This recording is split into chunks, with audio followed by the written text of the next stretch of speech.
offline, but if you can go ahead and start recording. Yep, I'm going to do that. Oh, thank you. Oh, no, I set you as host, so you can do that now. Sorry. Is my screen share working correctly? Yes, we can see your Recording screen. in progress. Cool. All right. Hi, everyone.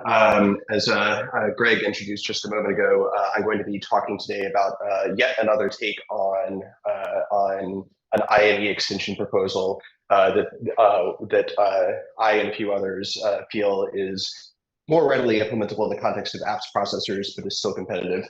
So I'm just going to dive right in. I don't think this is the presentation is going to take more than 20 or so minutes, so we should have time left over for questions.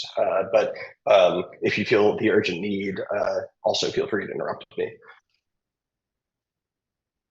So I think I want to start out by saying that some of these schemes that are centered around doing outer products are in some cases a fine thing to do. So in particular, if you can afford a whole bunch of dedicated accumulator state, then outer product accelerators are a fine approach to implementing matrix multiplication. And there's a few reasons for this. The most important thing is physical locality. The accumulators are usually the bigger operands, and so to minimize energy, you want to keep them in place. And also because they have to be, because unlike the other operands, they actually have to be written back to memory after executing an iteration of a tiling loop. You want to keep them in place for as long as possible because write traffic is inherently more expensive than read traffic. Some other observations are that if you have dedicated state for the accumulators, then you don't need to supply vector register file ports to access the accumulators, which frees up ports for supplying multiplicands as well, for schemes where we use the vector registers to supply the multiplicands and the accumulator registers to supply the accumulators. And finally, having dedicated accumulator state that you can size independently of the vector register file size makes it easier for one to scale to larger matrix multiplication units, and for two, allows you to decouple the amount of hardware you're spending on matrix multiplication from the amount of hardware you're spending on vectors. So this is a fine thing to do. I think this is a design point that RVIA should continue pursuing, but I want to be clear. I view this as the domain of AME. This is effective when you can supply a lot of accumulator storage, and is almost inherently unattractive for the IME target where we're reusing the vector register file state, especially for apps processors where there really is not very much vector register file state to reuse. And so in the context of IME, where you're overlaying the accumulator, where you're overlaying all the state on top of the vector registers, pretty much all the things that are nice about the AME approach become downsides here. So so because you're actually transferring the accumulators to and from the vector register file when you're performing operations, you're making it such that the most expensive operands to transfer are being transferred the most often. That's exacerbated by the fact that, again, the accumulators tend to be wider, the accumulator elements tend to be wider than the multiplicand elements in the kinds of computations we're interested in these days. Setting that aside, one of the goals here is to be able to efficiently overlay these units on top of existing vector data paths, and the traffic pattern is mismatched here. A typical implementation is going to have far more vector reg file read ports than vector reg file write ports, because that's what you need to support the vector ISA in a conventional fashion. And that's just not what that's not what the outer product accelerator ends up looking like, because you're going to end up doing a lot more writes than reads because the accumulator state is larger. And perhaps the biggest issue, though, is that the scaling story as you increase VLAN is not obvious, in that you're trying to fit a 2D object into a 1D state, and so as VLAN scales, you end up having to play relatively unnatural tricks with a matrix layout or sacrifice performance in order to make it fit. I don't want to understate how serious this write bandwidth mismatch problem is for implementing this on top of conventional vector microarchitectures. As I already mentioned, one of the issues, of course, is that you have more vector reg file read bandwidth than write bandwidth, and so you would rather not have to provision extra write bandwidth to transfer the accumulators repeatedly. But a greater concern, perhaps, is implementing this on top of cores that have register renaming. And I guess as an aside, I view one of the most important use cases for IME as a straightforward implementation on top of existing apps processors, which means that efficient implementation atop of renamed microarchitecture is an essential feature. So what's the problem here? So for one, the advantage of the accumulator style outer product accelerators is that the accumulators are staying in place. But if the accumulators are overlaid on the vector registers and the vector registers are renamed, then you don't have any physical locality because the registers are moving around all the time as you repeatedly rename them. So there is no locality. Furthermore, the vector physical register file entries have to be allocated. They're a finite resource. And so if you have way more writes than reads, then you are putting a lot of pressure on an allocated resource. And it's not something that can easily be upsized in that reg files, in that the reg file can often end up being a critical path limiter. And finally, just the act of performing register renaming is itself expensive. And most machines wouldn't have enough rename bandwidth naturally to supply the rename bandwidth you would need for an outer product style implementation. Now, as usual, there are microarchitecture solutions to all architectural problems. But the thing is, I don't really view them as being terribly attractive for constant factor reasons. So, for example, like you can always do things like rename the accumulators into a separate dedicated accumulator register file, but because of the need to recover from misspecification out of order processors, you need multiple copies of that structure, and so it's going to grow very quickly in cost. And it grows quickly in cost, but you also don't really get as much use out of it as you would like, because if you can actually directly address that state, as would be the case in AME, then you could use it for more interesting things as well, like as transpose buffer and stuff like that. So I think what it comes down to is if you want to build outer products, you want to build AME. So what do we do in the context of IME? The argument I'm going to make is that we should be building fat inner products. Now, it's informal terminology, so I'll explain what I mean. What I mean is that we are going to have instructions that perform a handful of dot products at once, taking, say, one row of the A matrix and multiple columns of the B matrix and performing a number of dot products equal to the number of columns of the B matrix you read out. And then all of these are written into a single or small number of vector registers. So why this approach? So first of all, it scales naturally with vector length in that as I increase VLAN, I'm just doing longer dot products. The architectural definition there is straightforward. Crucially, it allows us to use natural memory layouts for the matrices. There's never any motivation, as there is if you're trying to cram outer products into the vector registers. There's no motivation to need to repack the matrices in unusual formats. So the operand next the operand transfer pattern is a better shape for conventional data paths because we're doing far more reads than writes, and we're not renaming a bunch of registers in order to do the same number of flops, right? So so there's also some less obvious implications, which is that dot products can, although the depth of the reduction tree can be a concern for implementation, it also offers an opportunity to reduce energy consumption through techniques like bulk normalization.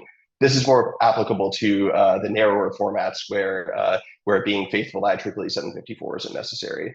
I guess another nice point is that some people might feel compelled to implement IME for software compatibility, but don't actually care about the performance of it, in which case you can overlay this on top of the existing VF read sum instruction in the vector extension.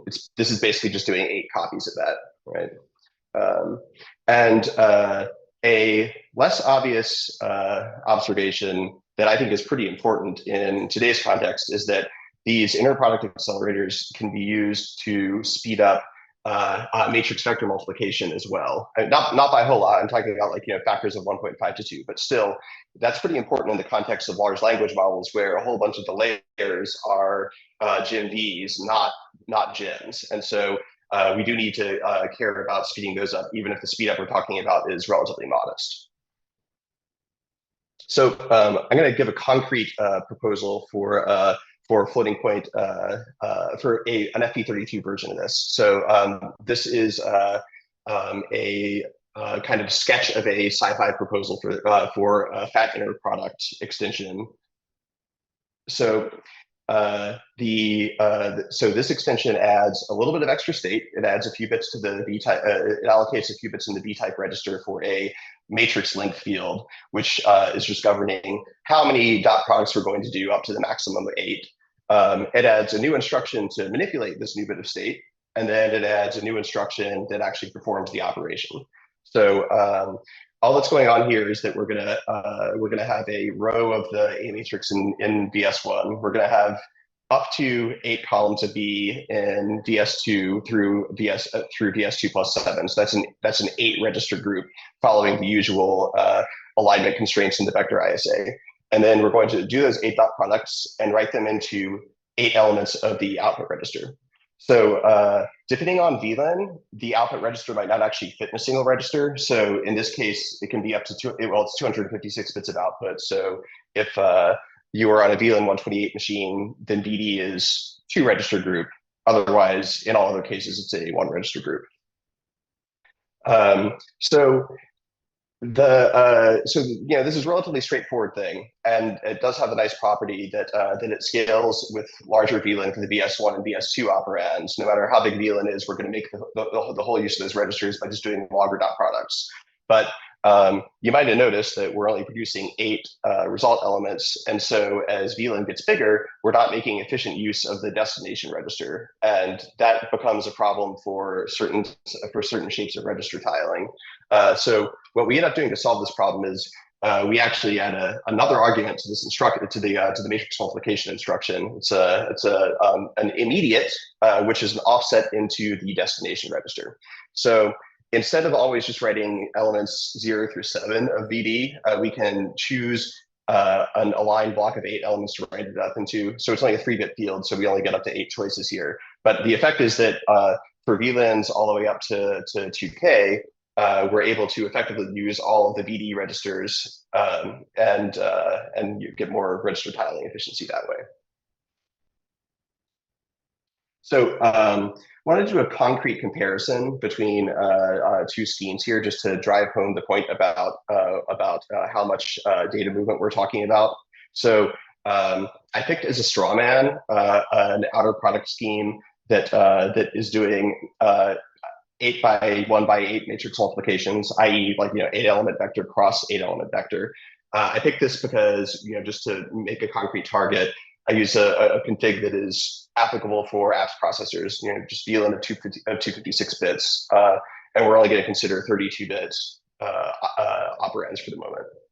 So the register tile scheme that ends up appearing to be optimal for the outer product scheme ends up being 8 by 1 by 24 register tiles. By contrast, and maybe a bit surprisingly, for the inner product scheme, the optimal register tiling is for this VLAN, and making some assumptions about the microarchitecture I won't get into here, ends up being 23 by 8 by 8. So if you look at all the operands, multiply them out, see what you need to do, it ends up being the case that the traffic between the L1 and the reg file per effective MAC you're doing is the same between the schemes. The traffic from the reg file to the multiply accumulators is the same for the 2 schemes, but the traffic from the multiply accumulators back to the reg file is substantially lower for the inner product scheme. So much better fit for out of order style designs in particular, but really any design where you actually have to perform the accumulator right as an explicit operation on the reg file, the scheme is going to end up being both cheaper to implement and somewhat more energy efficient. So I promised that we would talk about mixed precision support slightly. So the extension I presented earlier is only for FP32, but it extends naturally to other element sizes and to cases where the multiplicand differ in width from the accumulators. And crucially, in the case that that you have these mixed precision operations, you don't need to switch to using unusual memory layouts for the matrices. It all works naturally. So the shape is the same either way. You're always doing 8 dot products of length BL. And like I guess in our proposal, we have a couple new extensions, one of which adds int8 into int32 instructions, and another which adds BF16 and FP16 into FP32 support. I'm not going to go into the detailed semantics here because it's effectively identical to the FP32 case. I wanted to show a concrete code example here. I'm going to after this meeting, I'm going to provide an annotated version of this in a form that's better than a PowerPoint slide. I'll explain what's going on here in a second, but just first to note, this is 2 columns. This is one program. You have to concatenate the second column onto the first column. So what's going on here is what we're going to do here is to do FP32 matrix multiplication with VLAN is 256. The optimal register tiling ends up being doing an 8 column tile of B times a 23 row submatrix of A. And so the way we're going to do that is, set VL instruction just to set up the machine. We're going to load the 8 columns of B. By the way, I probably should have explicitly said that this is actually A times B transpose. So the columns of B are unit stride accesses, very important detail. So I'm going to just do 8 vector loads and the associated bookkeeping work to load a tile of B. And then most of the work is going on in the right-hand column, where the thing that I do repeatedly is I load a row of A, do the associated bookkeeping, and then do one of these dot product instructions. So what this ends up coming out to is I'm going to in total do 31 loads in order to do 23 of these dot product instructions. But don't forget, each of these dot product instructions is actually 8 dot products, right? And as it ends up working out, a 3-issue machine is roughly sufficient to pump this thing if you take it out to the limit. So the register blocking code ends up looking pretty different as VLAN increases. So it's possible to write portable code. This code is portable to any VLAN larger than 256, but it's universally going to be the case that the optimal code for a given machine is going to be VLAN aware. So that's the meat of the proposal. I think now is a good time to open this up for questions, and I can go reverse to the appropriate slides as needed. So, all right.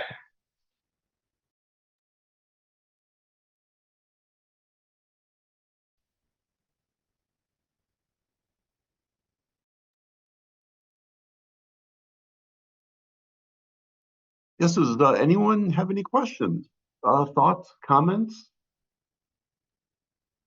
Yeah, sorry, I have a couple of comments. Sorry, Andrew, I'm going to be a bit of a devil's advocate here. So I think on one of the first slides, when you talk about the disadvantages of the outer product solutions, you talk about the ratio of reading to write ports, and I think your analysis is right, but you are doing assumptions that are possibly avoidable. So in one of the previous discussions of one of the outer product options, or option D, for example, we saw that you have 2 operands that are vectors, and you have potentially up to 16 output vector registers that are used as tiles. But the thing is, you don't have to produce all the tiles with one instruction. If your goal is to produce as one tile of those 16, then you have 2 outputs, 2 vectors, and 1 output, which is 1 vector. So I think the problem with your assumption is that you're assuming that you want to produce all the tiles in one go. Like, So I know what you're saying, and your point is well taken that you can reduce the amount of work done on one instruction to make it simpler to implement on this class of microarchitecture. But I'll caution you that this analysis here is referring to the number of accesses done per effective multiply accumulate. So it's not about how much work is done in one instruction. It's about how much work is done in total. So that doesn't actually address the fact that you need to, for the same amount of computation, write and rename and write substantially more registers in the outer product case. Yes, you can break into smaller pieces of work, but the total amount of work is still the same. Correct, but in terms of ports of the register file, we could do something that only needs 2 read ports and 1 write port. That's Sure, but then the performance you can realize is much lower. So yeah, I mean that is true, but I think the folks here building out of order processors, I think, want to be able to realize very high performance in a straightforward way, which would be challenging to do, breaking this into relatively small pieces of one of these outer products. So. Correct. Yeah, I have another question. My other question is that are you familiar with frameworks like OpenBliss, for example, with the microkernel on OpenBliss? I'm saying this only in passing. So again, I'll send you a link afterwards, maybe. So the thing is, if you look at the microkernel from OpenBliss, it explicitly relies on outer product.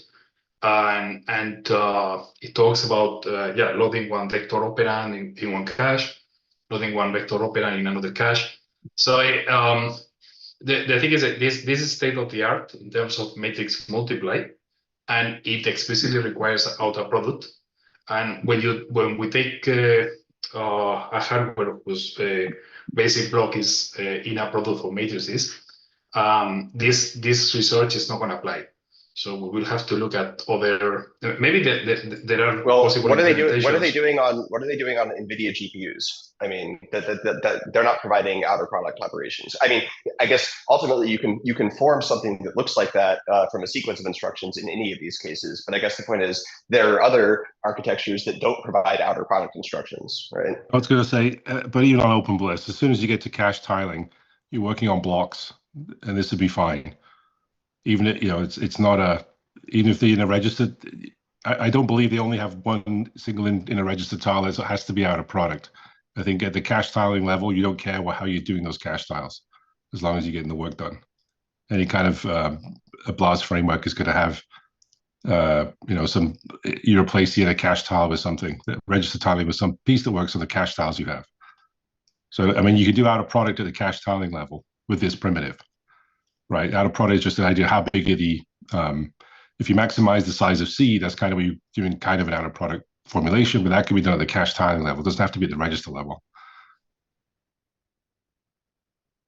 Understood. Okay, and can you try to implement something like comparable to OpenBliss with this ISA already? So have you done your own implementation of GEM? And does it compare in terms of data reuse with the outer product approach from OpenBliss? Well, the traffic from memory, you can see the register tile data here, right? It's exactly the same number of accesses to level 1 memory, and then the cache tiling will be the same for any cache tiling scheme. Right, there's no particular the cache tiling scheme. The cache tiles are much bigger than the set of registers you have, right? It's always doing the cache tiling. So the cache tiling and the outer memory, the large matrix tiling is the same, right? Because you do so this allows at the register level you can construct a somewhat square matrix multiply, right? And then that's the primitive you use to build the outer cache tiling. Yeah, the only difference is what's happening in the, I guess, innermost loop nest. Outside of that, the story is the same. So. Correct. Yeah. The thing is that I think the generality of the data reuse is at the level of a vector operand. So, if I could share the screen and search for the article, I could. We could look at the the diagram on the OpenBliss paper. So let me see if I can find the link at least and put it on the chat. Maybe other people has other questions, and I wouldn't want to hog the meeting time with this. So yeah, let's move on to another subject, and I'll send you the link now on the chat. Okay. Yeah, sure.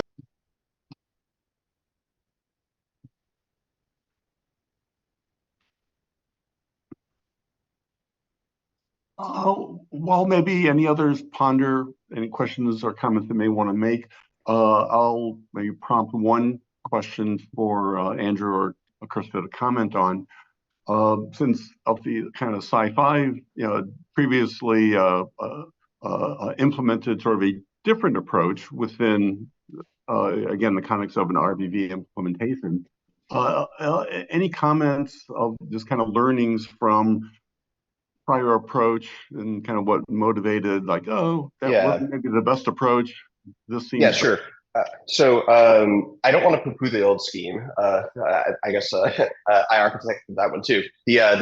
But what we learned was in not all. So I guess for those of you who have not looked at the other sci-fi schemes for IME, they perform a sequence of matrix multiplications as opposed to matrix vector operations. And basically they rely on 4x8 or 8x4, or depending on the operation, 4x4 matrices to be packed into a vector register. And in practice, what that means is that you need to repack the memories repack the matrices in memory in order to effectively use the instruction. In some cases, like for example, weights, that's no problem. You can do it offline. But in cases where the repacking has to be done online, the overhead for that repacking operation ends up draining a lot of the performance upside. And so these schemes that allow the matrices to be laid out naturally in memory are highly preferable in some cases. Excuse me. Yeah, the other disadvantage with the previous sci-fi scheme was the granularity. So it required 256-bit unit chunks. So it wasn't ideal for when VLAN was not a multiple of 256, and also scaling it required you went up in factors of 4 to hold matrices. So it didn't scale well with VLAN. Is the other problem. To add to that point, we believe that VLAN 128 apps processors are going to be a popular design point for a long time. So that's an important case to cater to.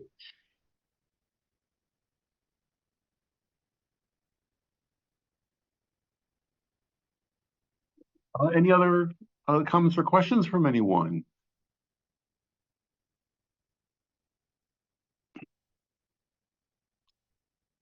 And maybe from Andrew, since we're maybe about done with your presentation, any final comments from your side? Yeah, so feel free to reach out privately or on the mailing list if you don't want to pipe up in this meeting with your questions or comments or whatever. And regardless, I'm going to flesh this out into a more complete spec, and we'll circulate that once I've finished the draft.